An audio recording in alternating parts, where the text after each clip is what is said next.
വർദ്ധിച്ചു വരുന്ന നിരോധിത ലഹരി മയക്കുമരുന്ന് വിൽപ്പനയും ഉപയോഗവും വലിയ വാർത്തകളായി നമ്മുടെ മുന്നിലെത്തുന്നു.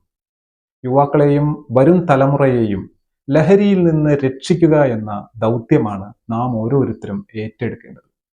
സർക്കാർ സംവിധാനങ്ങൾക്ക് പുറമെ നഗരത്തിലും നാട്ടിൻപുറത്തും സന്നദ്ധ സംഘടനകൾ ലഹരി വിരുദ്ധ പ്രവർത്തനങ്ങൾ നടത്തി വരുന്നുണ്ട്. ഏലംകുളം ജീവനം റെസിഡൻസ് അസോസിയേഷൻ പെരിന്തൽമണ്ണ എക്സൈസുമായി സഹകരിച്ച് നടത്തിയ പ്രചരണ പരിപാടിയിൽ വളരെ സരസമായി സംസാരിക്കുന്നത് Malappuram deputy excise commissioner P Jayaraja.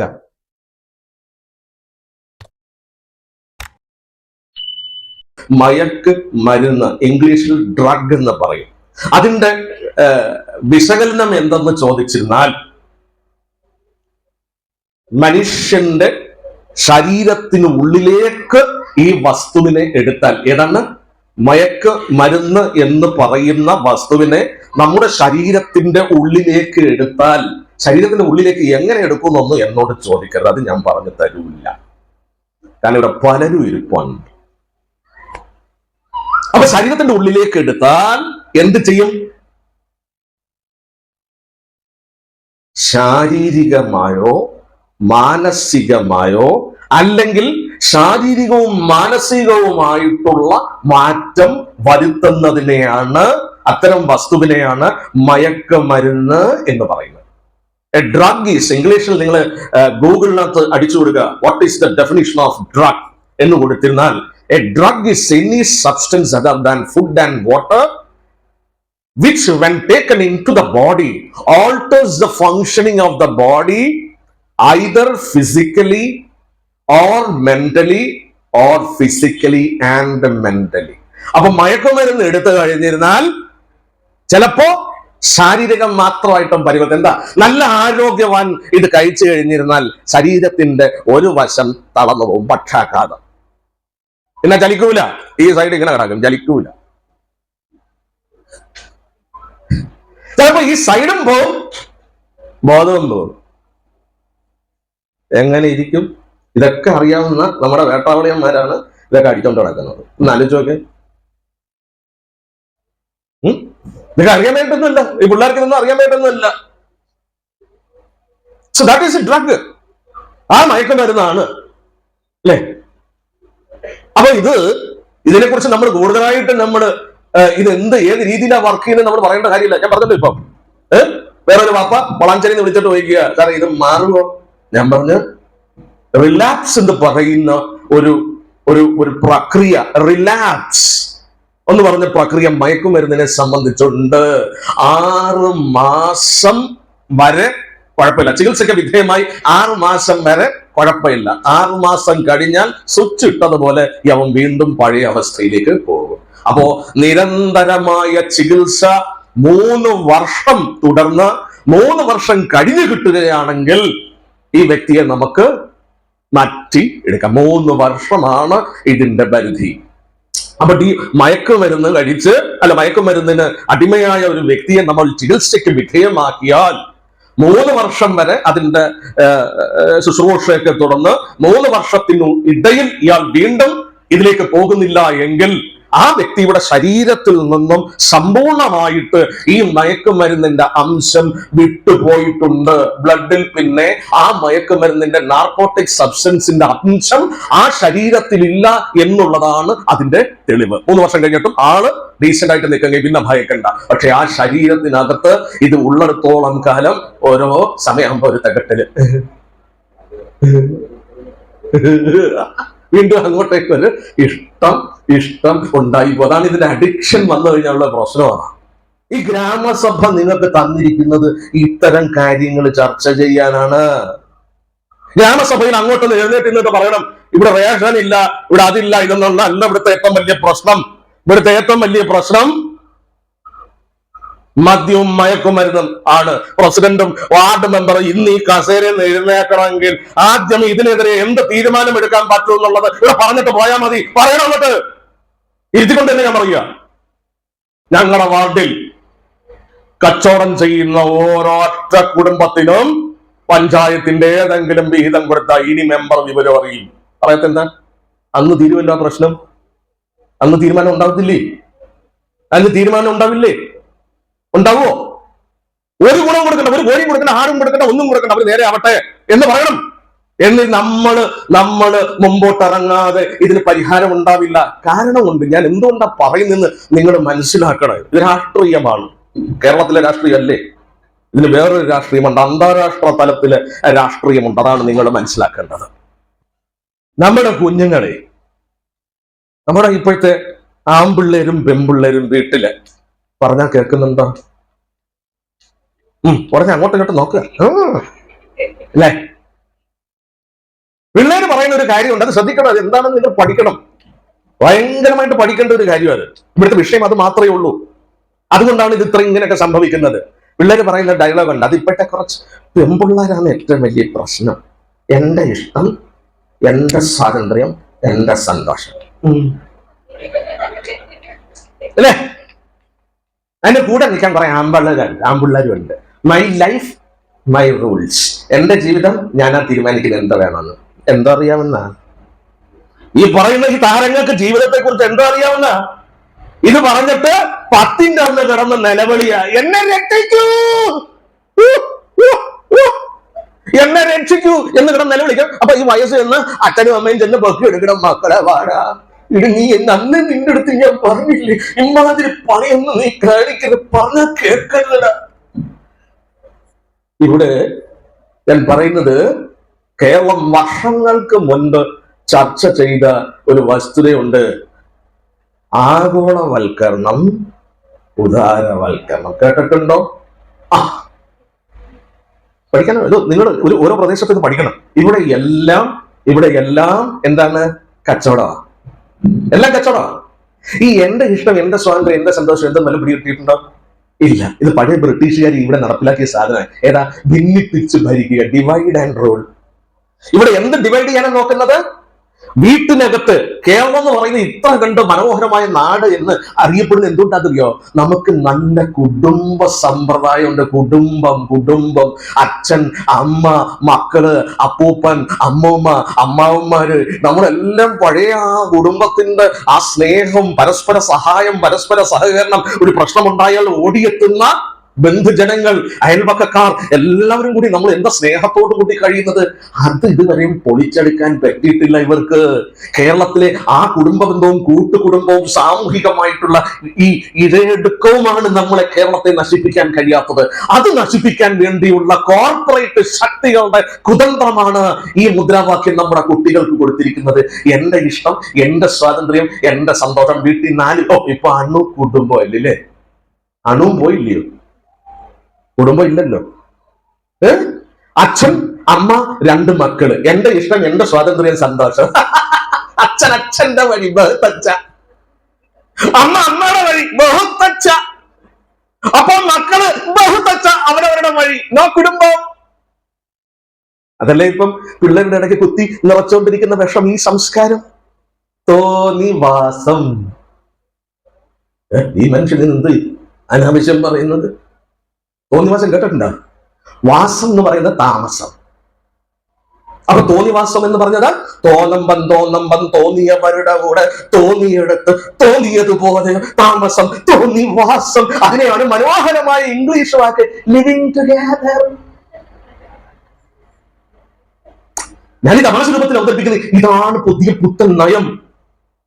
നമ്മുടെ ചെറുപ്പക്കാർക്കും ചെറുപ്പക്കാരികൾക്കും, ഇപ്പോഴത്തെ യുവാക്കൾക്ക് വിവാഹം വേണ്ടല്ലോ.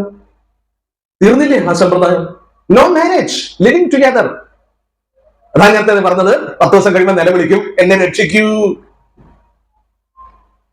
ഈ ഒരു സാധനമാണ് ഇന്ന് ലഹരിയുടെ ഈ ഉപയോഗം വർദ്ധിപ്പിക്കുന്നത്. കുട്ടികൾ അച്ഛന്റെ അടുത്തോ അമ്മയുടെ അടുത്തോ എന്തെങ്കിലും അവരുടെ പേഴ്സണൽ കാര്യങ്ങൾ പറയാറുണ്ടോ ഇന്ന്? ഇല്ല. എന്താ കാരണം? അച്ഛനും അമ്മ ഓൾഡ് ഫെലോ, പഴയ ആളുകൾ, അവർക്കൊന്നും ഞങ്ങളെ കുറിച്ച് അറിയില്ല അല്ലേ? ഈ അച്ഛനും അമ്മയും ഓൾഡ് ഫെലോ എന്നുള്ളവരും കൂടെ ഒന്ന് മാറണം. പിള്ളേരുടെ കൂടെ കുറച്ചു നേരം ഇരിക്കണം അല്ലെ? പിള്ളേരുടെ കൂടെ അച്ഛൻ എങ്ങനെ ഇരിക്കാൻ പറ്റുന്നത്? 7:30 വീട് അന്വേഷിച്ചാൽ മനുഷ്യൻ വരില്ലേ? പിന്നെങ്ങനെ മക്കള് മക്കളുടെ കൂടെ സംസാരിക്കുക. ഒരുപാട് ഘടകങ്ങളുണ്ട്, ഒരുപാട് പ്രശ്നങ്ങൾ ഒന്നിച്ചു ചേരുന്നതാണ് ഈ പ്രശ്നങ്ങള്. ഇന്ന് നല്ലൊരു ശതമാനം വീട്ടില് അച്ഛനും ജോലിക്ക് പോകും, അമ്മയും ജോലിക്ക് പോകും. നിങ്ങൾ മനസ്സിലാക്കുക, മാതാപിതാക്കളോട് ഒരു കാര്യം എനിക്ക് പറയാനുള്ളത്, നിങ്ങളുടെ മക്കളെ നിങ്ങൾക്ക് കൃത്യമായി മനസ്സിലാക്കാൻ സാധിക്കൂ. അവനങ്ങ് വളർന്നോളും എന്ന് വച്ചിരുന്നാൽ അവർ വളരും ആരുടെ ഇഷ്ടത്തിന്? നാട്ടുകാരുടെ ഇഷ്ടത്തിന്. അതുകൊണ്ട് അച്ഛന്റെയും അമ്മയുടെയും ഉത്തരവാദിത്വമാണ് തന്റെ മകൻ സമൂഹത്തിന് ഒരു ദ്രോഹിയായി മാറുന്നില്ല എന്ന് ഉറപ്പുവരുത്തേണ്ടത്. അവനെ സൃഷ്ടിച്ച പിതാവും മാതാവുമാണ്. മക്കൾക്ക് വേണ്ടി സമയം ചിലവഴിക്കണം. ആ കുഞ്ഞുങ്ങളുടെ മനസ്സിനെ വേദനിപ്പിക്കുന്നതായിട്ടുള്ള എന്തെങ്കിലും വിഷയങ്ങൾ ഉണ്ടെങ്കിൽ ആ കുഞ്ഞുങ്ങളുടെ മനസ്സിനെ തിരിച്ചറിഞ്ഞുകൊണ്ട് ആ കുട്ടിയുടെ ആഗ്രഹങ്ങൾ എന്ത്, അതിനകത്ത് തെറ്റുകളുണ്ടോ, അവന്റെ കാഴ്ചപ്പാടിൽ തെറ്റുണ്ടോ, ഇത് മനസ്സിലാക്കിയിട്ട് അത് വേണ്ട രീതിയിൽ പരിഹരിക്കുക എന്നുള്ളത് പിതാവെന്ന് പറയുന്ന മനുഷ്യന്റെ പ്രാഥമികമായ കർത്തവ്യമാണ്. പിതാവെന്ന് സൃഷ്ടിച്ചിട്ട് ഞാനൊരു സൃഷ്ടികർത്താവാണെന്നും പറഞ്ഞ് നെളിഞ്ഞു നടന്നിട്ട് കാര്യമില്ല. തന്റെ സൃഷ്ടി നേരെയാണോ പോകുന്നത് എന്ന് ഉറപ്പുവരുത്തേണ്ട സൃഷ്ടികർത്താവിന്റെ ഉദ്ദേശമാണ്. ഞാൻ പറഞ്ഞതിൽ തെറ്റുമല്ലോ ഉണ്ടോ? ഞാനും ഇതേപോലെ ഒരു പിതാവിന്റെ മകനാണ്. ഞാൻ വളർന്ന രീതികൾ എന്താണെന്ന് എനിക്ക് നല്ലതുപോലെ അറിയാം. എന്നെ വടി കൊണ്ട് അടിച്ചതിന്റെ വേദന ഇപ്പോഴും എനിക്ക് ഫീൽ ചെയ്യും. അടിയുടെ പൂരമായി എനിക്ക് കിട്ടിയിട്ടുള്ളത്. അടിയുടെ പൂരം കുനിച്ചു നിർത്തിയിട്ട് നട്ടല് പട്ടിയലിൽ അടിച്ചിട്ടുണ്ട്. ഇപ്പോഴാണ് ഞാൻ ഇരുന്ന് ആലോചിക്കുന്നത്, ഒരു ജില്ലയുടെ അധിപനായി മാറി, ഒരു ജില്ലയുടെ അധിപനായി ഞാൻ ഇങ്ങനെ നിൽക്കുമ്പോഴാണ് എന്നേക്കാൾ വലിയ ഒരു അധിപൻ എന്റെ മുകളിലുണ്ട്, എന്റെ സൃഷ്ടിച്ച എന്റെ പിതാവ്. ആ മനുഷ്യൻ അങ്ങനെ ആയിരുന്നില്ല എങ്കിൽ മലപ്പുറത്തിന്റെ അധിപനായിട്ട്, മലപ്പുറം ജില്ലയിലെ എക്സൈസിന്റെ അധിപനായിട്ട് ഈ തൊപ്പിയും ഈ യൂണിഫോമും ധരിച്ചുകൊണ്ട് എനിക്ക് ഈ മണ്ണിൽ ഇങ്ങനെ അന്തസ്സായിട്ട് നിന്ന് നിങ്ങളുടെ മുമ്പിൽ നിൽക്കാൻ കഴിയുമായിരുന്നില്ല എന്ന് ഉത്തമ ബോധ്യമുള്ള ഒരു മനുഷ്യനാണ്. അതുകൊണ്ട് തന്നെ എന്റെ മക്കളുടെ കാര്യത്തിൽ അതേ നിഷ്കർഷയും അതേപോലെ ഉത്തരവാദിത്വത്തോടുകൂടി നിൽക്കുന്ന ഒരു മനുഷ്യനാണ്. പ്രൊവൈഡഡ്, ഒരു ക്ലോസും കൂടെ ഉണ്ട് അധികമായി ചേർക്കേണ്ടത്. എന്റെ ഇടതുഭാഗത്ത് അതേപോലെ നല്ല മനസ്സുള്ള, ചങ്കൂറ്റമുള്ള, കുടുംബ സ്നേഹമുള്ള, മക്കളെ ഇഷ്ടപ്പെടുന്ന, മക്കൾക്ക് വേണ്ടി ജീവൻ ത്യജിക്കുന്ന ആ കുഞ്ഞുങ്ങളുടെ അമ്മ എന്റെ ഭാര്യയും എന്നോടൊപ്പം ഉണ്ട്. ഈ രണ്ടുപേര് ചേർന്നിരുന്നാൽ മാത്രമേ ആ കുഞ്ഞുങ്ങൾ, ആ കുടുംബമായിട്ട് നിൽക്കത്തോളൂ. അതിന് ഒരുപാട് ഘടകങ്ങളുണ്ട്. ആ കുടുംബത്തെ ചേർക്കേണ്ടത് കുടുംബത്തിലെ അച്ഛനും അമ്മയും അവരാണ്. അവർ നോക്കണം. ഞാൻ 2013 മുതൽ ഈ ലഹരി വിരുദ്ധ ബോധവൽക്കരണം, ഇവിടെ ലഹരി എന്ന് പറയുന്നതല്ല വിഷയം. ഒരു കാര്യം ഞാൻ ഉറപ്പ് പറയാം, കഞ്ചാവോ മയക്കുമരുന്നോ മദ്യമോ ഈ ഭൂമിയിൽ നിന്നും ഇല്ലാതാക്കാൻ ഞാനോ നിങ്ങളോ നമ്മുടെ ജനപ്രതിനിധികളോ വിചാരിച്ചാൽ ഇനി 1000 വർഷം കിടന്ന് ഉദ്ധരിച്ചിരുന്നാലും ഈ സാധനങ്ങൾ ഇല്ലാതാക്കാൻ പറ്റില്ല. തെറ്റായ കാഴ്ചപ്പാടാണത്. നമ്മൾ അതിനെ അല്ല ടാർഗറ്റ് ചെയ്യേണ്ടത്.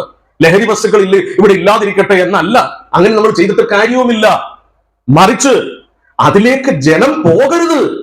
എന്തുകൊണ്ട് അതിലേക്ക് ജനം പോകുന്നു? ആര് ചർച്ച ചെയ്യുന്നു ഇവിടെ? ആര് ചർച്ച ചെയ്യുന്നു? പറ, നിങ്ങൾ പറ. എന്തുകൊണ്ട് നമ്മുടെ ചെറുപ്പക്കാർ ലഹരിയിലേക്ക് പോകുന്നു? ആര് ചർച്ച ചെയ്യുന്നു ഇവിടെ? ഒരു മനുഷ്യനും അതിനെക്കുറിച്ച് ചർച്ച ചെയ്യാൻ തയ്യാറല്ല. ഒരു മനുഷ്യനും തയ്യാറല്ല. ആ വ്യക്തിയുടെ മനസ്സിൽ എനിക്കത് ഉപയോഗിച്ചേ പറ്റൂ, എനിക്കത് ഉപയോഗിച്ചിട്ട് എനിക്ക് സമാധാനം കിട്ടുന്നുള്ളൂ. എന്തേ അങ്ങനെ കൊണ്ടെത്തിക്കുന്നത്?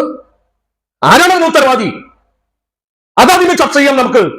എന്തുകൊണ്ട് ഈ ലഹരി വസ്തുക്കളിലേക്ക് പോകുന്നു? അത്തരം സ്വഭാവങ്ങൾ, അത്തരം പ്രവണതകൾ നമ്മുടെ സമൂഹത്തുണ്ട്. ആ പ്രവണതയ്ക്കെതിരെ വേണം നമ്മുടെ സമരം നടക്കേണ്ടത്. ഞാൻ അടിവരയിട്ട് പറയാണ്, ആ ചെറുപ്പക്കാരെ അങ്ങനെ കൊണ്ട് എത്തിക്കുന്നതിനെതിരെ വേണം നമുക്ക് സമരം. ഇതൊന്നും ഇവിടെ വെച്ചാൽ എനിക്ക് വേണ്ട.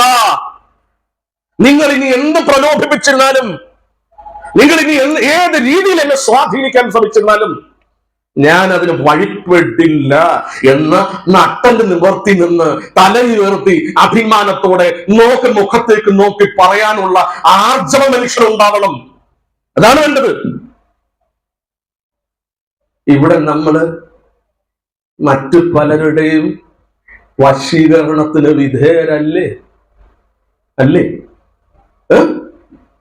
അല്ലേ? ഒരു കുട്ടി തലയുടെ ഈ സൈഡ് മതം JCB വഴിക്കും മേളിൽ തെന്മല ഫോറസ്റ്റ് നിർത്തി അടുത്ത കുട്ടി അതല്ലേ ചെയ്യുന്നത്? ഒരുത്തൻ കീറിയ പാൻറ് എടുത്താൽ അവൻ പിന്നെ അടുത്തവൻ കീറിയതല്ല, വലിച്ചു കീറിന്റെ അപ്പുറത്ത് കീറിയത് ഇട്ടും തുറക്കും. എന്നിട്ട് ഞാനൊരു സംഭവം, അയാമേ സംഭവം. ഈ കീറിയതും ഈ തലമുടിയിലും അല്ല മനുഷ്യ നിങ്ങൾ ഇരിക്കുന്നത് എന്ന് ചിന്തിക്കാനുള്ള സാമാന്യ ബോധം നമ്മുടെ ആളുകൾക്ക് പോയി. അവിടെ ആ പ്രശ്നം. നിന്റെ അറിവും നിന്റെ പാണ്ഡിത്യവും നിന്റെ വില നിന്റെ മുടിയിലും അല്ല, നിന്റെ തുണിയിലും അല്ല. അത് ചിന്തിക്കണം. ആ ബോധം ഉണ്ടാവണം.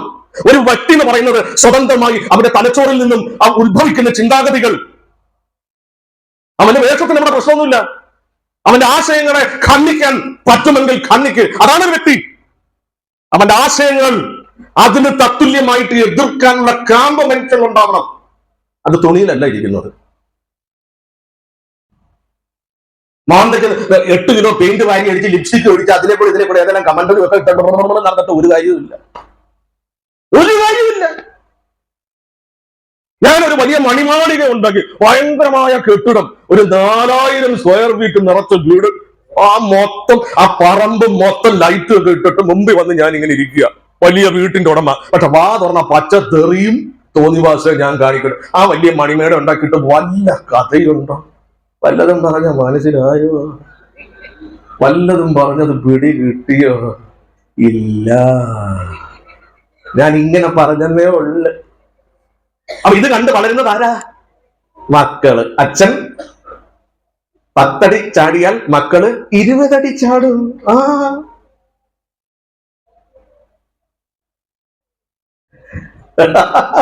ഇപ്പൊ തെറ്റുപറ്റി നമ്മളത് മനസ്സിലായോ? അവിടെയാണ് ആഗോളവൽക്കരണത്തിന്റെ ഭാഗമായി വിദേശത്ത് നടക്കുന്ന കംപ്ലീറ്റ് ചീഞ്ഞഴുകിയ സംസ്കാരം ഇങ്ങോട്ടേക്ക് അടുപ്പിച്ചുകൊണ്ടിരിക്കുക. നമ്മുടെ കുഞ്ഞുങ്ങളെയൊക്കെ നമ്മൾ പഠിപ്പിച്ച് ജോലിക്ക് അയക്കുന്നു. ഇന്ത്യയിലെ ഒരു സംസ്ഥാനം IT പ്രൊഫഷണലുകൾക്ക് ജോലി സമയം നിശ്ചയിച്ചു. എത്രയെന്നറിയോ? അമ്മച്ചി എന്തോ പറഞ്ഞല്ലോ, പറഞ്ഞോ അമ്മ? എത്ര മണിക്കൂർ അവരുടെ ജോലി സമയം അറിയോ? നമ്മുടെ തൊട്ടടുത്ത് കിടക്കുന്ന ഒരു സംസ്ഥാനമാണ് IT പ്രൊഫഷണലുകൾക്ക് സമയം നിശ്ചയിച്ച് ജോലി സമയം. എന്താ? IT കമ്പനികൾക്ക് ലാഭം ഉണ്ടാവണം. ജോലി ചെയ്യുന്നത് നശിച്ചാലും അവൻ വെണ്ണീറായിരുന്നാലും പ്രശ്നമില്ല. IT കാശ് മുടക്കിയ മുതലാളിക്ക് കാശുണ്ടാവണം. എത്ര മണിക്കൂർ ജോലി സമയം അറിയോ? 14 മണിക്കൂർ. എങ്ങനെ ഇരിക്കും? നമ്മൾ ഇവിടെ സർക്കാർ ഓഫീസ് എത്ര? 8 മണിക്കൂറാ. 14 മണിക്കൂർ ജോലി ചെയ്യാന്ന് പറഞ്ഞാൽ രാവിലെ 8 മണിക്ക് ജോലിക്ക് കയറിയിരുന്നാൽ എത്ര മണിക്കൂറാകും? 14 മണിക്കൂറാണെങ്കിൽ 10 മണിക്ക്. ഇനി കേരളത്തിലെ സർക്കാർ ഓഫീസിൽ നമ്മൾ ജോലിക്ക് പോകുന്നു, 10 മണിക്ക് ജോലിക്ക് കയറുന്നു. 14 മണിക്കൂർ എന്ന് പറഞ്ഞാൽ എത്രയായി? 10 മണി തൊട്ട് രാത്രി 10 ആയപ്പോഴത്തേക്ക് 12 മണിക്കൂർ. 2 മണിക്കൂറും കൂടി രാത്രി 12. അപ്പൊ രാവിലെ 10 മണിക്ക് ജോലിക്ക് കയറിയ ആള് 14 മണിക്കൂർ എന്ന് പറയുന്നത് അർദ്ധരാത്രിയില്ല, അല്ലേ? അപ്പൊ രാവിലെ 10 മണിക്ക് ജോലിക്ക് കയറുന്ന ആള് രാത്രി 12 മണി ജോലി കഴിഞ്ഞിറങ്ങിയ ഇവന് സമൂഹവുമായിട്ട് ഒരു ബന്ധവും വേണ്ടേ? അറ്റ്ലീസ്റ്റ് ഭാര്യയുടെ മുഖത്ത് നോക്കി ഹായ് ഡാർലിംഗ് എന്നൊന്ന് പറയാനുള്ള സമയം വേണ്ടേ? യൂനിസേ, നിന്റെ അവസ്ഥ ഏതാണ്ട് ഇങ്ങനെ അല്ലയോ?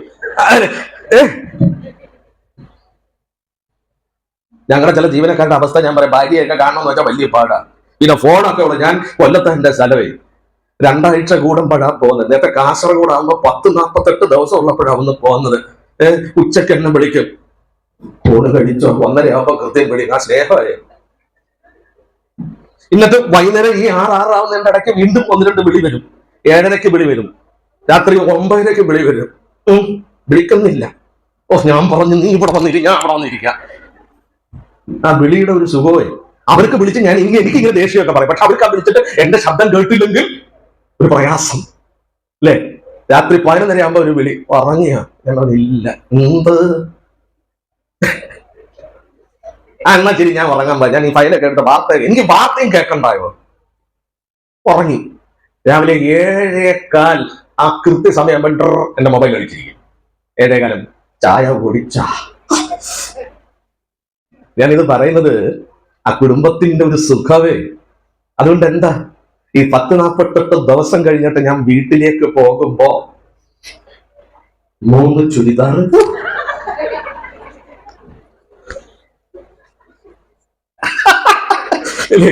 ഇത് രസമാണെന്നേ. ഇവിടുത്തെ ചെറുപ്പക്കാർ വല്ലതും പ്രതീക്ഷിച്ച ഇതുപോലുള്ള പ്രസംഗമാണ്. ഇല്ല, അവർക്ക് നഷ്ടമാണ്. 3 ചുരിദാറ്, മക്കൾക്ക് അമ്മമാർക്ക് 2 ടീഷർട്ട്, കഴിക്കാൻ കുറച്ച് നല്ല അലുവ, കാസർഗോഡ് മാത്രം കിട്ടുന്ന കുറച്ച് ആഹാരം, ഇതെല്ലാം മേടിച്ച് എന്റെ ബാഗിനകത്ത് നിറച്ചിട്ടാണ് അവിടെ ചെല്ലുമ്പോഴത്തേക്ക് വിളിയോട് വിളി. എവിടെ എത്തി, ട്രെയിൻ എവിടെ എത്തി. കാരണം എന്താ, ഭാര്യയും 2 മക്കളും കൂടെയാണ് കാറും കൊണ്ട് കൊല്ലം റെയിൽവേ സ്റ്റേഷനിൽ വന്ന് കാത്തു നിൽക്കുന്നത് എന്നെ വീട്ടിലേക്ക് കൊണ്ടുപോകാൻ. എന്താ ഒരു സുഖം അല്ലേ? ഇതാണ് കുടുംബം. അച്ഛനും അമ്മയും മക്കളും കൂടെ ഒന്നിച്ച് കൈകോർത്ത് നിൽക്കുന്ന ആ സുഖം. ഒരു പ്രശ്നം ഉണ്ടെങ്കിൽ അപ്പോഴേ വിളിക്കുക, അപ്പോഴേ ഉപദേശം, നീ ഇങ്ങനെ ചെയ്യും, അല്ലെങ്കിൽ ഇന്നതുപോലെ അത് ഞാൻ ബാക്കി പറഞ്ഞിട്ടുണ്ട്, വീട്ടിൽ ഇന്നാര് വരും, അവൻ വന്നിട്ട് അതെല്ലാം ധൈര്യമായിട്ടിരുന്നോ. അപ്പൊ നമ്മൾ ദൂരെ നിൽക്കുകയാണെങ്കിൽ നമ്മുടെ വാക്കിൻ ആ ശബ്ദത്തിന്റെ ആ ഗാംഭീര്യം അവർക്ക് ആ ധൈര്യം പകർന്നു കൊടുക്കും അല്ലെ? നമ്മളെ പല അച്ഛന്മാരും വൈകിട്ട് വീട്ടിൽ വന്നിട്ട്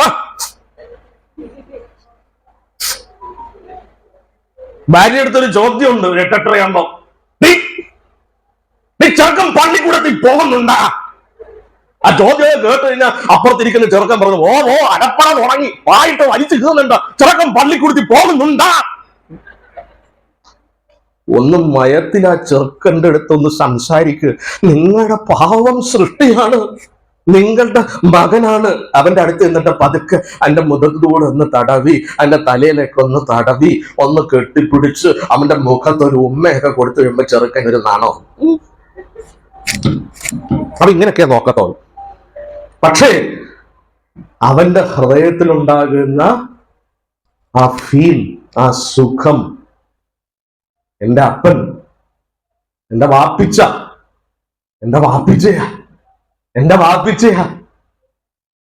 എനിക്ക് എന്തും പറയാവുന്ന, എന്റെ പ്രയാസങ്ങൾ എനിക്ക് പറയാൻ പറ്റുന്ന എന്റെ വാപ്പിച്ച, എന്റെ അച്ഛൻ. ആ കുഞ്ഞിന്റെ മനസ്സിലുണ്ടാകുന്ന ഫീല്. അവൻ എത്ര വയസ്സും ആയിക്കോട്ടെ, വയസ്സെന്ന് വടി ഇടിച്ചു നടക്കുന്ന 10-86 വയസ്സിന്ന ആ പാവം അപ്പൂപ്പൻ രൂപത്തിലായ മനുഷ്യന്റെ മുമ്പിലും തന്റെ മകൻ തലമുടി നരച്ചിരുന്നാലും മകൻ തന്നെയാ അല്ലേ? ഈ സ്നേഹബന്ധമായി ഇത്രയും നാളും നമ്മുടെ കേരളമാക്കി നിർത്തിയിരുന്നത്. പക്ഷെ ഈ അപ്പൂപ്പനും അമ്മമ്മയ്ക്ക് ഇന്ന് ചില വീട്ടുകളിൽ ഒരു വിലയില്ല. യു ഓൾഡ് വല്യമ്മ, ഗെറ്റ് ഔട്ട്. ചിലയിടത്തൊക്കെ നല്ല നമ്മുടെ ചങ്കുറപ്പുള്ള ചെറുപ്പക്കാരായിട്ടുള്ള സബ് കളക്ടർമാര് വന്നിട്ടുണ്ട്. ഈ അടുത്ത സമയത്ത് കണ്ടോ, തിരുവനന്തപുരത്ത് 3 മക്കളുണ്ട്. ഒരു മകള് സ്വന്തം അച്ഛനെയും അമ്മയും കൂടെ അടിച്ചിറക്കി. കളക്ടറുടെ ഉത്തരവ്. 3 മക്കളും കൂടെ 10,000 രൂപ വീതം അച്ഛനും അമ്മയ്ക്ക് ഇട്ടുകൊടുത്തോണം. ഒരു മകൻ 10,000, അടുത്ത മകൻ 10,000, മകള് 10,000 ഇട്ടുകൊടുത്തോണം. അവരെ വീട്ടിൽ നിറക്കരുത്, അവരുടെ വീട്ടിൽ അവര് താമസിക്കും. ഈ നിയമമുള്ള രാജ്യ, ഈ നിയമമുള്ള ഒരു പ്രദേശമാണ് പറഞ്ഞത്. അപ്പൊ നമ്മളെല്ലാം കൂടെ വിചാരിച്ചിരുന്നാൽ ഈ ലഹരിയുടെ ഒരു പ്രശ്നവും നമ്മുടെ നാട്ടിൽ ഉണ്ടാവില്ല. ഞാനിത് പറയാൻ കാരണമൊക്കെ ഒരുപാടുണ്ട്. ഇവിടെയൊക്കെ നമ്മുടെ കൊച്ചു കുഞ്ഞുങ്ങൾ, എന്റെ ഒരു കാര്യങ്ങളും കൂടി നിങ്ങൾ മനസ്സിലാക്കണം. പിള്ളേരൊക്കെ ഈ ചിറിയിൽ എടുത്തു വെക്കുന്ന ചെറിയ സാധനം, ഒരു വെളുത്ത കൊച്ചു സാധനം. ഈ +1 +2 പഠിക്കുന്ന പിള്ളേർ ചിറിയിൽ ഇങ്ങനെ എടുത്തു വെക്കുക, ഒരു വെളുത്ത ഒരു സാധനം. പുകയില ഉൽപ്പന്നം, കൂൾ എന്ന് പറയും, കൂൾ. ഇത് കേരളത്തിൽ വിൽക്കാൻ പറ്റില്ല. കേരളത്തിൽ നിരോധിച്ചിരിക്കുക. 2014 അധികാരത്തിലുള്ള സർക്കാർ നിരോധിച്ച കാര്യമാണ്. പക്ഷേ ഇതിന് എതിരെയുള്ള നിയമം വളരെ സുഷ്ടമാണ്. Cigarette and other tobacco products എന്ന് പറഞ്ഞ കോട്ട്പ എന്ന് പറയുന്ന നിയമമാണ്. 200 രൂപ ഫൈനെ കൊടുക്കാൻ പറ്റൂ. ഇതൊക്കെ നമ്മുടെ ഈ നാട്ടിൽ തന്നെ, നമ്മുടെ ഇടയിലുള്ള, നമ്മുടെ മുഖത്തേക്ക് നോക്കി ചിരിക്കുന്ന, നമ്മൾ അറിയാത്ത നമ്മുടെ ആളുകൾ തന്നെയാണ് ഇത് ചെയ്യുന്നത്. ഒന്ന് ആലോചിച്ചൊക്കെ. സ്വന്തം മക്കളെ നശിപ്പിക്കുന്ന, അല്ലെ, സ്വന്തം മക്കളെ വഴിതെറ്റിക്കുന്ന പ്രക്രിയ. ഈ ചെറിയ കൂള് കുട്ടികളുടെ ചിറയിലേക്ക് കയറ്റി വെക്കുന്നത് കേരളത്തിൽ നിരോധിച്ചിരിക്കുക. പക്ഷെ ഈ ഫൈൻ അടയ്ക്കാൻ അല്ലെങ്കിൽ ഇത് പിടിച്ചു കെട്ടാൻ ശക്തമായ നിയമമില്ല എന്നുള്ളതാണ് വസ്തുത. അതുകൊണ്ടാണ് കേരളത്തിൽ ഇതിങ്ങനെ പെരുകുന്നത്. പിന്നെ അതിന്റെ പിന്നിൽ വേറൊരു രഹസ്യമുണ്ട്. എന്താണെന്നറിയാവോ? ഇത് ഒരു ചെറിയ പാക്കറ്റിന്റെ വില, കുഞ്ഞു പാക്കറ്റ്, അതിനകത്ത് 10 തിരി എങ്ങാണ്ട് കാണും. അതിന്റെ വില 7 രൂപ എങ്ങാണ്ടാ. കേരളത്തിൽ ഈ കൊണ്ടുവരുന്നവരൊന്നും GST അടയ്ക്കുന്നില്ല, ഒന്നും അടയ്ക്കുന്നില്ല. അടയ്ക്കാൻ പറ്റത്തില്ല, കേരളത്തിൽ GST അടയ്ക്കാൻ പറ്റില്ല. പക്ഷെ അതിങ്ങനെ രഹസ്യമായി കൊണ്ടുവരും. അവരതിനകത്ത് നിന്ന് ഉണ്ടാക്കുന്ന എന്താ പറയുക, ഈ ഒരു ചെറിയ പാക്കറ്റിന് 7 രൂപ ഉള്ളത് അവർ വിൽക്കുന്നത് 70 രൂപയ്ക്ക്. അപ്പൊ ആലോചിച്ച് നോക്കുക, എത്ര ഇരട്ടിയാ. ഇതിന്റെ കണക്ക് ആർക്കും കൊടുക്കണ്ട, ടാക്സും അടയ്ക്കണ്ട. അപ്പൊ മലപ്പുറത്ത് ഉണ്ടാക്കുന്നത് കോടാനുകോടി രൂപയുടെ കള്ളപ്പണം. ഇതാണ് ഇതിന്റെ പിന്നിലെ വസ്തുത. കോടാനുകോടി രൂപയുടെ കള്ളപ്പണം. ഈ കഞ്ചാവ് കള്ളപ്പണം. കാരണം എന്താ, ഒരിടത്ത്, ഇന്ത്യയിൽ ഒരിടത്തും ഞാൻ കഞ്ചാവ് കൃഷി ചെയ്യുന്നു എന്ന് ഒരു ഭാരതീയനും ഒരിടത്തും പറയാൻ നിയമം അനുവദിക്കുന്നില്ല.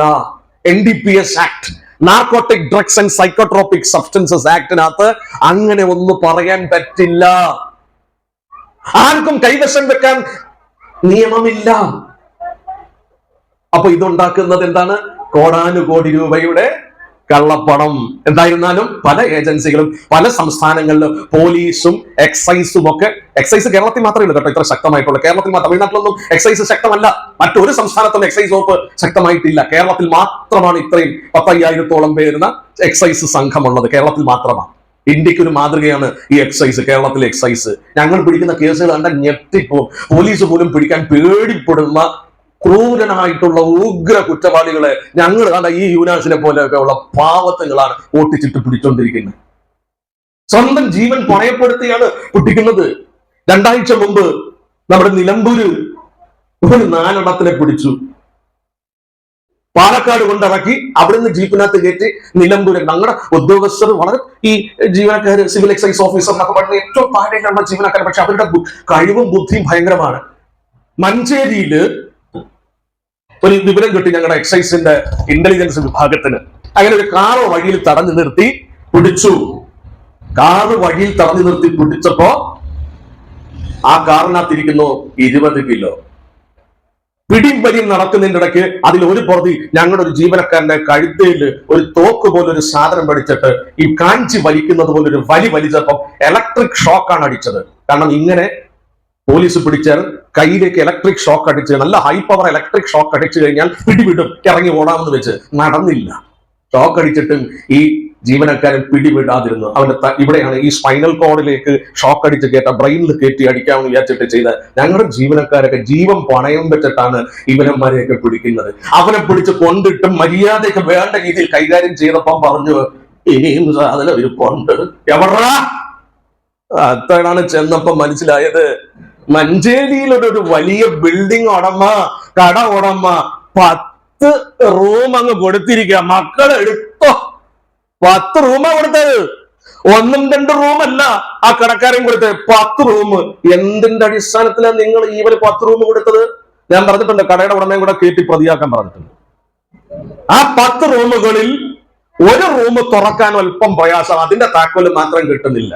താക്കോല് കിട്ടി, നമുക്കൊരു ചെറിയ പണി ചെയ്യേണ്ടി വന്നു, അത്രയേ ഉള്ളൂ. താക്കോല് കിട്ടി, അത് ചെന്ന് തുറന്നപ്പോ അതിനകത്തിരിക്കുന്നു 20 കിലോ, 40 കിലോ. ഇതെല്ലാം നമ്മുടെ ആളുകളാണ്. ഇനി ഏറെ രസം അതല്ല, ഈ 40 കിലോ പ്രധാന പ്രതി ആരാന്നറിയാമോ? അതഴിയുമ്പോഴാണ് നല്ല രസം. അവന്റെ വാപ്പായും ഉമ്മായും അകത്ത് കിടക്കുക, എക്സൈസ് എടുത്ത കേസിൽ. എത്ര കോടതി വിധി ഇറങ്ങിക്കഴിഞ്ഞു. എത്ര നാളാന്നറിയാം അകത്ത് കിടന്ന് പഴക്കട്ട തിന്നേണ്ടത്? 34 കൊല്ലം. എക്സൈസ് എടുത്ത കേസിൽ വാപ്പായും ഉമ്മയും അകത്ത് കിടന്ന് പഴക്കട്ട തിന്നുകൊണ്ടിരിക്കുന്ന 34 വർഷത്തേക്കാണ്.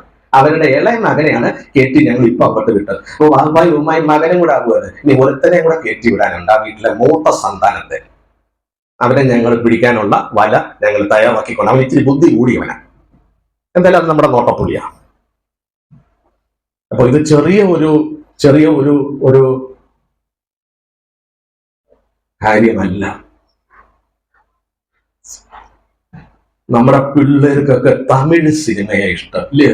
പിള്ളേർക്ക് ഇഷ്ടപ്പെട്ട നല്ല പാട്ട് കേൾക്കുന്ന പഴയ നമ്മുടെ അല്ലെ യേശുദാസിന്റെ പഴയ പാട്ടുകളോ ദേവരാജൻ മാഷന്റെ സംഗീത സംവിധാനത്തിന്റെ പഴയ പാട്ടുകളോ അതൊന്നും ഇവർ കേൾക്കത്തില്ല. ഇവർക്ക് ഇങ്ങനെ പെട്ടെന്ന് ഒടിയുന്ന കണക്കുള്ള കയ്യും കാലും ഒക്കെ ഇന്ന് ഒടിയുന്ന രീതിയിലുള്ള പാട്ടുകളാണ് വേണ്ടത്. അത് നമ്മുടെ സിനിമ നിർമ്മിക്കുന്നവർക്ക് നല്ലതുപോലെ അറിയാം. നമ്മുടെ ഈ അറബിക്കടലുണ്ടല്ലോ, അറബിക്കടല്, ഈ അറബിക്കടലില് കടലിന്റെ നടുഭാഗം കുറച്ച് നമ്മുടെ കേരളത്തിന്റെ അതിർത്തി കുറെ കിലോമീറ്റർ അങ്ങോട്ട് കഴിയുമ്പോഴത്തേക്ക് നമ്മുടെ കടൽ ഭാഗം കഴിയും. പിന്നെ ഇന്റർനാഷണൽ വാട്ടേഴ്സ് ആണ്. ഈ ഇന്റർനാഷണൽ വാട്ടറിലൂടെ ആരൊക്കെ പോകുന്നത് വെച്ചാൽ ആർക്കും പിടിയില്ല, ആരൊക്കെയോ പോകുന്നുണ്ട്. അങ്ങനെ പാകിസ്ഥാന്റെ പടിഞ്ഞാറ് വശം എന്ന് പറയുന്ന ബലൂചിസ്ഥാൻ എന്ന് പറയുന്ന പ്രവിശ്യ, അതെന്ന് പറയുന്നത് ബലൂചിസ്ഥാൻ കഴിഞ്ഞ പിന്നെ ഇറാൻ, ഈ രണ്ട് രാജ്യങ്ങളുടെ അതിർത്തി പ്രദേശം ബലൂചിസ്ഥാൻ, അവിടെ ചില പണികൾ നടക്കുന്നുണ്ട്. അവിടുത്തെ ചില കപ്പലുകൾ പുറപ്പെടുന്നുണ്ട്. എങ്ങോട്ടാ പോകുന്നതെന്നറിയോ? ഇന്ത്യയുടെ ഇതിലെ കൂടെ കറങ്ങി അങ്ങ് ശ്രീലങ്കയിൽ ചെല്ലും, അവിടെ ലോഡ് ഇറക്കും. എന്താണെന്നറിയോ? ഇവിടെ പിള്ളേർ ഏതാണ്ടൊക്കെ പറയുന്നത് MBBS എന്താ അങ്ങനെ കണ്ടില്ലേ? പിള്ളേർക്ക് ഇഷ്ടമുള്ള സാധനം എന്തോ യൂണിസ് അത് MBBS എന്തോ എന്തോ അത് പറയുന്നത് നിങ്ങൾക്കൊക്കെ അറിയാവുന്ന എന്തെങ്കിലും പറയുന്നില്ല, നോക്കട്ടെ. MDMA ഇതേ ഈ സാധനമാ ഈ കടലിൽ കൂടി ഇങ്ങനെ പോകുന്നത്. അത് കടലില് ചില വിദ്വാൻമാരിൽ ഇരിപ്പുണ്ട്, നമ്മുടെ ചില ആളുകൾ, coast guard, Indian coast guard. അവരിങ്ങനെ വന്നൊരു കപ്പലിനെ അങ്ങ് പിടിച്ചു. വലിയ കപ്പലല്ല, ചെറു കപ്പല. അതിനെ പിടിച്ചു കൊച്ചി കൊണ്ടുവന്നിട്ട് എന്തുടാനും പറ്റും. അപ്പൊ കുറെ എണ്ണം പാകിസ്ഥാനികളും കുറെ എണ്ണം ശ്രീലങ്കക്കാരും അതിനകത്തിരിക്കുന്ന ജബ അവന്മാർക്കൊന്നും അറിയില്ല. എടുത്തു വെച്ച് നോക്കിയപ്പോ MDMA കേസ് എഴുതി അങ്ങ് അകത്താക്കി. കേസ് അന്വേഷിക്കുന്നത് narcotic control bureau of India, NCB. അപ്പൊ ഈ ഒരു ലോഡിന് ചെലവായ തുക എത്രയെന്നറിയാമോ? 2500 കോടി. 2500 കോടി രൂപയാണ് ഈ ലോഡിന് ചെലവായത്. ആരാ കൊടുത്ത? കേസ് അന്വേഷിച്ച് യോന്മാരുടെയൊക്കെ ബാങ്ക് ഡോക്യുമെന്റ്സ്, ട്രാൻസാക്ഷൻസ് ഇതുവഴിയാണ് ഇതിനകത്ത് നടന്നതെല്ലാം ചെന്നപ്പോ ആ അന്വേഷണ റോക്കറ്റ് പോയത് തമിഴ്നാട്ടിലേക്കാണ്. ആരാണാവോ? നമ്മുടെ തമിഴ് സിനിമകളിലൊക്കെ നല്ല രസകരമായ സീനുകളാണ് ഇപ്പൊ സിനിമയിൽ കാണിക്കുന്നത്. MDMA ഒക്കെ ഉപയോഗിക്കുന്നത്, അതൊക്കെ അടിച്ചിട്ട് എങ്ങനെ അടിക്കുന്നത്, ഡാൻസ് ഒക്കെ അതൊക്കെ കാണിക്കുന്നത്. പിള്ളേരെ സ്വാധീനിക്കാനല്ലേ? എടാ ഞാൻ പറഞ്ഞത്, നമ്മുടെ പിള്ളേരൊക്കെ നമ്മുടെ കയ്യിൽ നിന്ന് പോകുന്നില്ല. അച്ഛനും അമ്മ പറഞ്ഞാലൊന്നും കേൾക്കില്ല, നടന്മാർ പറയുന്നതേ കേൾക്കും. പിന്നെ നമ്മൾ ഒരു ഇഡിയറ്റ് ബോക്സ് മേടിച്ചു കൊടുത്തിട്ടുണ്ട്. വാട്സാപ്പ്, ഫേസ്ബുക്ക്, പിന്നെയാണ് ഏറ്റവും അല്ലേ സുലുഫി എടുപ്പ്. സുലുഫി എടുത്ത് ഇതിനകത്തെ ഇൻസ്റ്റയിൽ ഇട്ടാലോ തീർന്നവിടെ. അതെല്ലാം പ്രശ്നം. ഇൻസ്റ്റയിൽ ഇട്ട് കഴിഞ്ഞാൽ പിന്നെ അടുത്തത് കിട്ടും. എന്നെ ഇഷ്ടായോ, ഏതാ ലൈക്ക്. നമ്മളെ അങ്ങനെ വശീകരിക്കുകയാണ്. അത് വശീകരണം എന്ന് പറയും. അതാണ് മനസ്സിലാകുന്നില്ല. നമ്മുടെ ഉള്ളിലേക്ക്, മനുഷ്യ മനസ്സുകളിലേക്ക് വശീകരിച്ച് കയറുന്ന ചില സമ്പ്രദായങ്ങളാണ് ഇൻസ്റ്റാഗ്രാം, സോഷ്യൽ മീഡിയ എന്ന് പറയുന്നത് ഒരു കക്കൂസാണെന്ന് ഒരു മനുഷ്യൻ പറഞ്ഞത്. കാരണം എന്താ? വായി തോന്നിയ അനാവശ്യങ്ങൾ, ഓരോ മനുഷ്യന് തോന്നിയ അനാവശ്യങ്ങൾ കംപ്ലീറ്റ് ഇടാൻ പറ്റിയ സ്ഥലം സോഷ്യൽ മീഡിയ. എന്ത് വൃത്തിയോട് വേണമെങ്കിലും പോസ്റ്റ് ചെയ്യാം. എന്നിട്ട് ഇതിനെക്കുറിച്ച് നമ്മൾ ചില ആവിഷ്കാര സ്വാതന്ത്ര്യമാണത്. എന്റെ ഇഷ്ടം, എന്റെ സ്വാതന്ത്ര്യം, എന്റെ സന്തോഷം എന്ന് പറയുന്നത് അതൊരു ചെറിയ സംഗതിയല്ല. നമ്മുടെ കുട്ടികളെ സ്വാധീനിക്കാനും സ്ത്രീജനങ്ങളെ സ്വാധീനിക്കാൻ, ഞാൻ അങ്ങനെ പറയത്തുള്ളൂ, സ്ത്രീജനങ്ങളെയും സ്വാധീനിക്കാൻ വേണ്ടിയുള്ള ഒരു കുതന്ത്രമായിട്ട് ഞാൻ അതിനെ പറയത്തുള്ളൂ. കാരണം എന്താ, നമ്മളൊക്കെ ഇന്ന് അനുഭവിച്ചുകൊണ്ടിരിക്കുന്ന പ്രയാസങ്ങൾ വെച്ച് പറഞ്ഞു പോകുന്നത്, എത്ര പെൺകുട്ടികൾ ഈ അടുത്ത സമയത്ത് ആത്മഹത്യ ചെയ്തു അല്ലേ? എത്ര പെൺകുട്ടികൾ ആത്മഹത്യ ചെയ്തു? അവർ ചെന്ന് ഈ വശീകരണത്തിനകത്ത് വീണുപോയിട്ടല്ലേ? അതാണ് ഞാൻ നേരത്തെ പറഞ്ഞത്, പല സ്വാധീനങ്ങൾക്കും നമ്മൾ നിന്നു കൊടുക്കുകയോ വീണു പോവുകയോ ചെയ്യരുത്. ഇവിടെ ഞാൻ പഴയ ബ്രിട്ടീഷ് പ്രധാനമന്ത്രിയുടെ ഒരു ഇന്റർവ്യൂവിന്റെ ഭാഗം ഞാൻ എടുത്ത് അതിനകത്ത് ചേർക്കാൻ ആഗ്രഹിക്കുകയാണ്. മുൻ ബ്രിട്ടീഷ് പ്രധാനമന്ത്രിയായിരുന്ന മാർഗരറ്റ് താച്ചർ 1987 ഒരു മാസികക്ക് കൊടുത്ത പ്രസംഗത്തിൽ, ഇന്റർവ്യൂവിൽ അവർ പറയുന്നുണ്ട്, ഇവിടെ ആർക്കും സബ്സിഡി ഒന്നും കൊടുക്കണ്ട, പാവത്തങ്ങൾക്ക് വീട് വെക്കാൻ കാശ് കൊടുക്കണ്ട. അങ്ങനെ കാശ് കൊടുത്തിരുന്നാൽ ഇവനൊന്നും അധ്വാനിക്കത്തില്ല, അവനൊക്കെ മടിയന്മാരാവും. അവന്റെ മടി മാറ്റണമെങ്കിൽ കാശ് കൊടുക്കരുത്. അവനൊക്കെ കിടന്ന് കഷ്ടപ്പെട്ടിട്ട് കാശ് ഉണ്ടാക്കി സ്വയം രക്ഷപ്പെടുന്നെങ്കിൽ രക്ഷപ്പെട്ടോട്ടെ. അതാണ് സർവൈവൽ ഓഫ് ദ ഫിറ്റസ്റ്റ്. കെൽപ്പുള്ളവൻ മാത്രം അതിജീവിക്കുന്ന ഒരു കാലഘട്ടമാണ്. ഇവിടെ ലഹരി വസ്തു മേടിച്ച് കഴിക്കണമെന്ന് ആരെങ്കിലും പറയുന്നുണ്ടോ? ആരെങ്കിലും പറഞ്ഞോ? ബ്രീവറേജസിന്റെ മദ്യശാലയിൽ പോയി മദ്യം മേടിച്ചു കുടിക്കണമെന്ന് ആരെങ്കിലും ആവശ്യപ്പെട്ടോ? കുടിക്കുന്നവരോട് പോയി കുടിച്ച് നശിക്കുന്നവൻ നശിക്കട്ടെ. നന്നായിട്ടുണ്ടല്ലേ? ഇതാണ് പ്രശ്നം. ഇതാണ് ഇന്നത്തെ ലോക സമീപനം. ക്ഷേമ രംഗത്ത് നിന്ന് സർക്കാർ പിൻവലിയണം. ഒരു ക്ഷേമ പ്രവർത്തനം ഒരു സർക്കാരും ചെയ്യണ്ട. അതൊക്കെ പ്രൈവറ്റ് മുതലാളിമാർ ചെയ്തോളും. മുതലാളിത്തത്തിന്റെ ഒരു സുഖമേ. 1947 മുമ്പുള്ള അവസ്ഥയിലേക്ക് നമ്മുടെ രാജ്യം പോവുകയാണ്. ഇനിയും ഒരു സ്വാതന്ത്ര്യ സമരത്തിന് വേണ്ടി നാം എല്ലാം തയ്യാറായിക്കൊള്ളണം. ഈ ആഗോളവൽക്കരണം എന്ന ഓമന പേരിട്ടുകൊണ്ട് ഇന്ത്യയെ ഒരു കോളനിയാക്കി മാറ്റാനാണ് ശ്രമം നടന്നുകൊണ്ടിരിക്കുന്നത്. 2500 കോടിയുടെ കാര്യം ഞാൻ പറഞ്ഞില്ല. ഈ തമിഴ് സിനിമ ഉണ്ടാക്കുന്ന ഒരു പ്രൊഡ്യൂസറാണ് 2500 കോടി കൊടുത്തത്. തമിഴ് സിനിമ പ്രൊഡ്യൂസർ ഇന്ന് അകത്ത് കിടന്ന് വഴക്കട്ട തിന്നുകയാണ്. അപ്പൊ നമ്മുടെ പിള്ളേരെ വശീകരിക്കുന്ന ഈ സിനിമ പ്രൊഡ്യൂസർമാരുടെ ഉദ്ദേശശുദ്ധി എന്താന്ന് പിടികിട്ടിയോ? ഏതൊരു സിനിമ, തമിഴ് സിനിമ വിക്രോ എന്താണ്, അതിനകത്ത് ഏതോ ഇതുപോലെ ഒരു രംഗം, മയക്കുമരുന്ന് അടിച്ചിട്ടുള്ള ഒരു ഡാൻസിന്റെ രംഗം. എന്തിനാ പറയുന്നത്? എറണാകുളത്ത് കഴിഞ്ഞ ആഴ്ച നടു റോഡിൽ ഒരു ചെറുപ്പക്കാരിയും കൂടെ മദ്യപിച്ച് മറ്റ് ലഹരി വസ്തുക്കൾ അടിച്ചിട്ട് ആ റോഡിൽ കിടന്ന് കാട്ടിയ അക്രമം TV ചർച്ചയിൽ വന്നില്ലേ? ആൺ സുഹൃത്തും പെൺ സുഹൃത്തും ലിവിംഗ് ടുഗദർ സുഹൃത്തുക്കള്. പുത്തൻ സംസ്കാരമാണ്, നവയുഗ സംസ്കാരം. അതിനെയാണ് നിയോ ലിബറൽ സൊസൈറ്റി എന്ന് പറയും. എല്ലാം തുറന്നിട്ടിരിക്കുക, ഇഷ്ടം പോലെ ജീവിച്ചു, എന്നിട്ട് റോഡിൽ കിടന്ന് ഇതുപോലെ അടികൂടുക. ആ പെൺകുട്ടി DJ പാർട്ടിയിലെ DJ ആണ്. MDMA അടിച്ചിട്ട് റോഡിൽ കിടന്ന് ഇട്ട് കഴിയും. അപ്പൊ DJയുടെ സംസ്കാരം എന്താണെന്ന് മനസ്സിലായോ? ഞാൻ എറണാകുളത്ത് ജോലി ചെയ്ത് സർക്കിൾ ഇൻസ്പെക്ടർ, അതുകൊണ്ട് എനിക്കറിയാം. അവിടുത്തെ വളരെ പ്രമുഖമായ 5 സ്റ്റാർ ഹോട്ടൽ റെയ്ഡ് ചെയ്യാൻ ഇരുന്നതാണ് ഞാൻ. എന്റെ അടുത്ത് മേലുദ്യോഗസ്ഥർ പറഞ്ഞു പോകരുതേ, അത് വേണ്ട. അത് കഴിഞ്ഞപ്പോഴാണ് ഞാൻ അവിടുന്ന് തിരിച്ച് തിരുവനന്തപുരത്തേക്ക് പോയ സമയത്താണ് കേരളത്തില് മിസ് കേരള അതിന്റെ ഒരു ബന്ധു 2 പെൺകുട്ടികൾ മരണപ്പെട്ടത് ഓർമ്മയുണ്ടോ? 2020-ലോ 2021-ലോ നടന്ന സംഭവമാണ് ഞാൻ പറഞ്ഞത്. മിസ് കേരള ആറ്റിങ്ങക്കാരിയാണ് കുട്ടി. അത് മരണപ്പെട്ടത് കൊച്ചിയിലെ ഒരു വലിയ ഹോട്ടൽ, 4 സ്റ്റാർ ഹോട്ടലിൽ നിന്ന് ആ പെൺകുട്ടി ജീവൻ രക്ഷിക്കുന്നതിന് വേണ്ടി അതിന്റെ ഡ്രൈവറിന്റെ അടുത്ത് പറഞ്ഞു വണ്ടി എടുക്ക്. ആ മിസ് കേരള നമ്പർ 1 2 കുട്ടികളും കൂടി കാറിനകത്ത് അതിവേഗം പോകുമ്പോൾ അതിനെ പിന്തുടർന്ന് കാർ വന്നു. മയക്കുമരുന്ന് ലോബി അതിവേഗത്തിൽ പാഞ്ഞു. ഇടയ്ക്കൊരു ബൈക്ക് എതിർ ദിശയിൽ നിന്ന് കയറി വന്ന് വണ്ടി വെട്ടിച്ചു റോഡ് സൈഡിൽ ചെന്ന് ഇടിച്ചു മറിഞ്ഞു വീണു. 2 പെൺകുട്ടികൾ ഓൺ ദ സ്പോട്ട് തീർന്നു. ഭീകരമാണ് ഈ മയക്കുമരുന്നിന്റെ ലോകം എന്ന് പറയുന്നത്. അതുകൊണ്ട് എനിക്ക് ഒന്നേ നിങ്ങളുടെ സൂചിപ്പിക്കാനുള്ളൂ, ലോകം മൊത്തമുള്ള ഈ നവലിബറൽ നയങ്ങളുടെ ഒരു നെഗറ്റീവാണ് മാതാപിതാക്കള് കൃത്യമായിട്ട് കുഞ്ഞുങ്ങളുടെ കാര്യത്തിൽ ഇടപെടുക, കുഞ്ഞുങ്ങളോട് വളരെ സ്നേഹത്തോടുകൂടി പെരുമാറുക, അവന്റെ മനസ്സിലെ മാറ്റങ്ങൾ എന്തെന്ന് കൃത്യമായിട്ട് മാതാപിതാക്കൾ അറിയണം. ഈ ഇടയ്ക്ക സമയത്ത് എന്റെ വീട്ടിൽ ഇച്ചിരി പ്രശ്നമുണ്ടായി. നമ്മൾ വളരെ ബുദ്ധിപരമായിട്ടാണ് അത് കൈകാര്യം ചെയ്തത്. എന്റെ ഇളയമാൻ, മൂത്തത് 10-24 വയസ്സ് കഴിഞ്ഞു, എഞ്ചിനീയറിംഗ് ഒക്കെ കഴിഞ്ഞു, ഇളയത് 8-3 വയസ്സിന് ഇളയതാ. അപ്പോൾ ഈ അടുത്ത ക്ലാസ്സിലേക്ക് കഴിഞ്ഞ വർഷം തൊട്ട് വല്ലാത്ത ലക്ഷണ പിശക് കണ്ടു. ക്ലാസ് ടീച്ചർ എന്റെ ഭാര്യയെ വിളിച്ചിട്ട് ഒരുപാട് കാര്യങ്ങൾ പറഞ്ഞു. അവൻ പഠിത്തം പോയി. ഇപ്പോഴത്തെ പിള്ളേർക്കെല്ലാം വേറൊരു ലഹരി ഉണ്ടല്ലോ, ഇച്ചിരി കൂടുതല, പ്രണയം ഈസ് മൈ ലഹരി. അപ്പൊ ഈ അടുത്ത സമയത്ത് ഞങ്ങൾ ആകെ പേടിച്ചിരുന്നത് പഠിത്തമൊക്കെ പോകും, ICSE സിലബസാ പഠിക്കുന്നത്, തോറ്റുപോകും എന്നൊക്കെ പേടിക്കുമ്പോൾ പരീക്ഷ എഴുതിക്കൊണ്ടിരിക്കുക. നല്ല ടെൻഷൻ ഉണ്ട് എനിക്ക്. അപ്പൊ ഈ അടുത്ത സമയത്ത് അവന്റെ അമ്മയടുത്ത് പറഞ്ഞു, പഠിക്കുന്ന പ്രത്യേകിച്ച് ഈ 10ാം ക്ലാസ്സിലൊക്കെ പഠിക്കുന്ന പിള്ളേർ പ്രേമിക്കാൻ പാടില്ല. അവന് കാര്യം പിടികിട്ടി.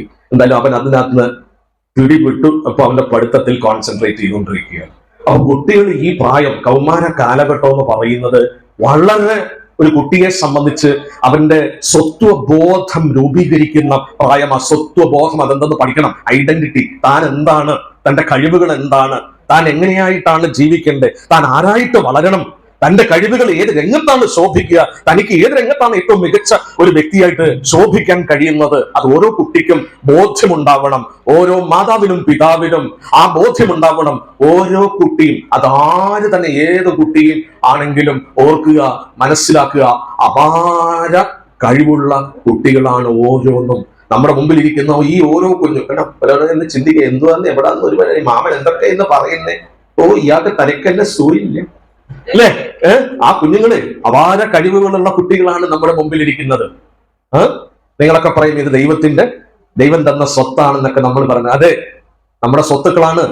ഈ കുഞ്ഞുങ്ങളെ യഥാർത്ഥ അവരുടെ ഒരു ലക്ഷ്യസ്ഥാനത്തേക്ക് എത്തിക്കുക എന്ന് പറയുന്നത് ഒരു ഭഗീരഥ പ്രയത്നമാണ്. മാതാപിതാക്കള് കുഞ്ഞുങ്ങൾക്ക് വേണ്ടി തന്നെ ജീവിക്കണം. ഒരുപാട് തിയറിയും പലതും ഒക്കെ ഇന്ന് സമീപത്ത് ഒക്കെ വരുന്നുണ്ട്. നിങ്ങൾ കുഞ്ഞുങ്ങളെ കുറിച്ചൊന്നും അങ്ങനെയൊന്നും വേവലാതിപ്പെടണ്ട എന്ന് പറയുന്നവരോട് പറഞ്ഞാൽ അത് നിങ്ങൾ നിങ്ങളുടെ മക്കളോട് അങ്ങനെ ആയിക്കോ. എന്നെ കൊണ്ട് പറ്റത്തില്ല, എന്റെ കുഞ്ഞുങ്ങള് എന്റെ നിധികളാണ്, ഞങ്ങളുടെ സ്വത്താണ്. ആ സ്വത്തിനെ സംരക്ഷിക്കുക ഈ അമ്മയുടെയും ഈ അച്ഛന്റെയും ഉത്തരവാദിത്തമാണ്. അത് ഞങ്ങൾ നിറവേറ്റും. വയസ്സായ കാലം ആവുമ്പോഴത്തേക്കും അതൊക്കെ അതിന്റെ വഴിക്ക് നടന്നോളൂ, നിങ്ങളൊന്നും ദുഃഖിക്കണ്ട, ഞങ്ങളുടെ കാര്യം ഞങ്ങൾ നോക്കും, ഞങ്ങളുടെ മക്കള് ഞങ്ങളുടെ സ്വത്താണ് എന്നുള്ള ഉത്തമ ബോധ്യത്തില് മാതാപിതാക്കള് സ്വന്തം മക്കളെ അവരുടെ മനസ്സിനകത്ത് നടക്കുന്ന ചിന്തകളെ കുറിച്ച് നല്ല ബോധ്യമുണ്ടാവണം. അവരോട് എപ്പോഴും ആശയവിനിമയം, communication is the best thing. ഏറ്റവും നല്ലത് എപ്പോഴും കമ്മ്യൂണിക്കേറ്റ് ചെയ്യുക. പിന്നെ അമ്മമാരോട് ഒരു കൃത്യമായിട്ടൊരു കാര്യം പറയാം. പെൺകുട്ടികൾക്ക്, കൗമാരക്കാരായ കുട്ടികൾക്ക് അവർക്ക് ഒരുപാട് കാര്യങ്ങൾ പറയാനുണ്ടാവും. അതൊക്കെ അമ്മൂമ്മയുടെ ജോലിയാണ്. അമ്മൂമ്മമാര് നിങ്ങളുടെ ആ അവകാശം, അത് ഞങ്ങളുടെ അവകാശമാണ് എന്ന് സധൈര്യം പറയണം. ഏത് നിയമോ എന്തോ ആയിക്കോട്ടെ, ഇതെന്റെ ചെറുമോളാണ്, അവള് പറയട്ടെ എൻ്റെ അടുത്ത്. എനിക്ക് അവളുടെ വാക്കുകൾ കേൾക്കണം. ആ കുഞ്ഞിന്റെ ഇഷ്ടങ്ങൾ എനിക്ക് മനസ്സിലാക്കണം. അവളുടെ മനസ്സിന്റെ പ്രയാസം എന്താണെന്ന്. ആ കുഞ്ഞുങ്ങളുടെ പ്രയാസം നമ്മൾ കേട്ടില്ലെങ്കിൽ ആ കുഞ്ഞുങ്ങൾ പിന്നെ ആരോട് ചെന്ന് പറയും? ഇപ്പൊ പുതിയൊരു വാക്കുണ്ട്, ബെസ്റ്റി എടുത്ത് എന്ന് പറയും. ബെസ്റ്റിമാരാണെങ്കിൽ ഇത് കേട്ടോളാൻ വയ്യാതെ ഇരിക്കുക. പുത്തഞ്ചനൊക്കെ ഇറക്കുമതികളുണ്ട്, ഇതൊക്കെ നമ്മൾ അറിയണം അല്ലെ? അപ്പോ ബെസ്റ്റികളുടെ അടുത്ത് ചെന്ന് പറയുമ്പോ ബെസ്റ്റി വെറുതെ കാശിലൊഴിക്കും ആരെങ്കിലും. അപ്പൊ ബെസ്റ്റ് എന്തെങ്കിലും ചെയ്യുന്നുണ്ടെങ്കിൽ അവൻ എന്തെങ്കിലും ഉദ്ദേശം ഉണ്ടാവും അല്ലെ? ഇത് നമ്മൾ കൃത്യമായിട്ടും തിരിച്ചറിയണം. നമ്മുടെ മക്കളുടെയും ചെറുമക്കളുടെയും കൃത്യമായിട്ടും നമ്മുടെ കാര്യങ്ങൾ പറയണം. നമ്മൾ ഇടപെട്ടിരുന്നാൽ മാത്രമേ ഈ പ്രശ്നത്തിന് പരിഹാരം ഉണ്ടാവുകയുള്ളൂ. ഓരോ പ്രദേശങ്ങളും ഞാൻ നേരത്തെ പറഞ്ഞതുപോലെ ഗ്രാമസഭകളിൽ ഈ വിഷയം ചർച്ചയാകണം. ഗ്രാമസഭകളിൽ നമ്മൾ വോട്ട് ചെയ്ത് നമ്മൾ ജയിപ്പിച്ചെടുത്തിട്ടുള്ള നമ്മുടെ ജനപ്രതിനിധികൾ ഇന്നത്തെ നാടിന്റെ ഏറ്റവും സങ്കീർണമായ വിഷയത്തിൽ ഇടപെടുക.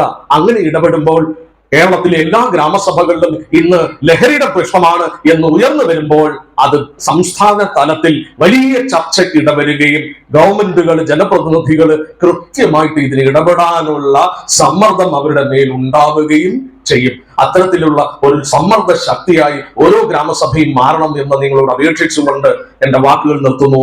നന്ദി, നമസ്കാരം.